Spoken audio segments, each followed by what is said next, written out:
کے اندر حضرت علی نے کوئی دوسری شادی نہیں فرمائی، لیکن جب آپ کا وصال ہو گیا تو آپ نے دوسری شادیاں فرمائیں۔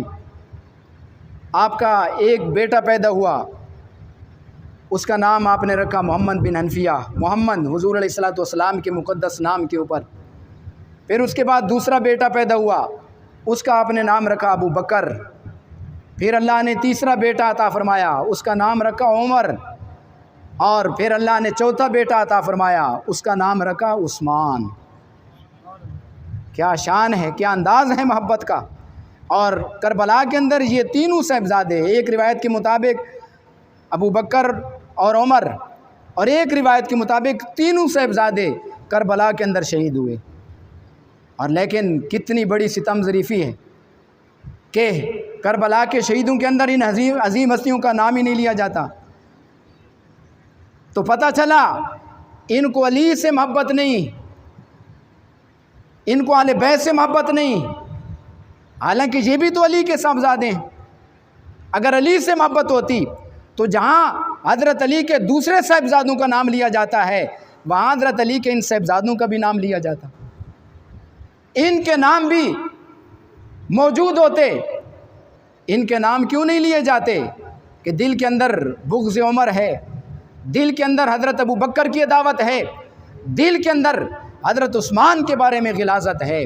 اور پھر حاضرین محترم، انہی کتابوں کے اندر موجود ہے کہ پھر امام حسن پاک کے صاحبزادے پیدا ہوئے، انہوں نے بھی اسی ترتیب کے ساتھ ان کے اسماء گرامی رکھے۔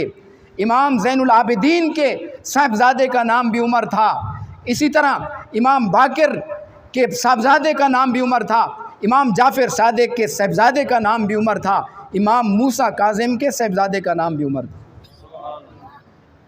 اگر ان کے درمیان نفرتیں ہوتی، عداوت ہوتی، تو کبھی بھی یہ نفوس قدسیہ ان ناموں کے اوپر اپنے صاحبزادوں کے نام نہ رکھتے۔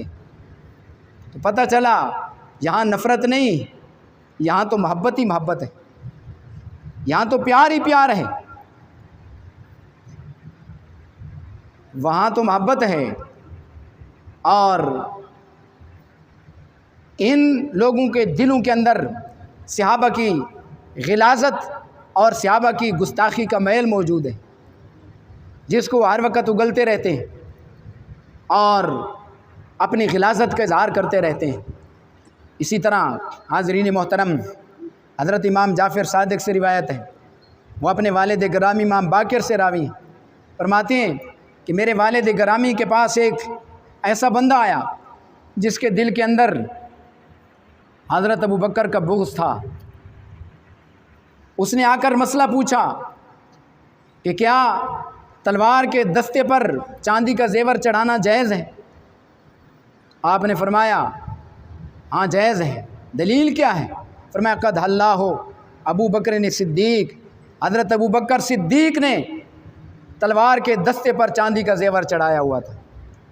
یعنی یہ عظیم مفتی، اہل بیت کا عظیم مفتی، دلیل کے طور پر حضرت ابو بکر صدیق کے عمل کو پیش کر رہا ہے، چونکہ اس کے دل کے اندر غلاظت تھی۔ وہ کہنے لگا اتسمی ہے صدیق، کیا تم ان کو صدیق مانتے ہو، ان کو تم صدیق کہتے ہو؟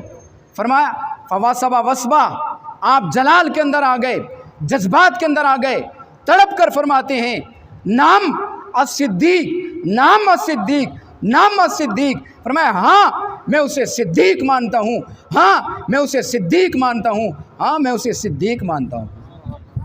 اور فرمایا جو اسے صدیق نہ مانے، اللہ اس کے قول کو نہ دنیا کے اندر قبول فرمائے، نہ آخرت کے اندر اس کے قول کو قبول فرمائے۔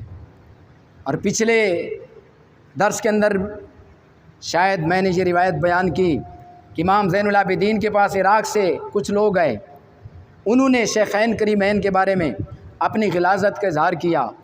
تو آپ نے ان سے پوچھا کیا تم مہاجر ہو؟ کہنے لگے نہیں۔ فرمایا کیا تم انصار ہو؟ کہنے لگے نہیں۔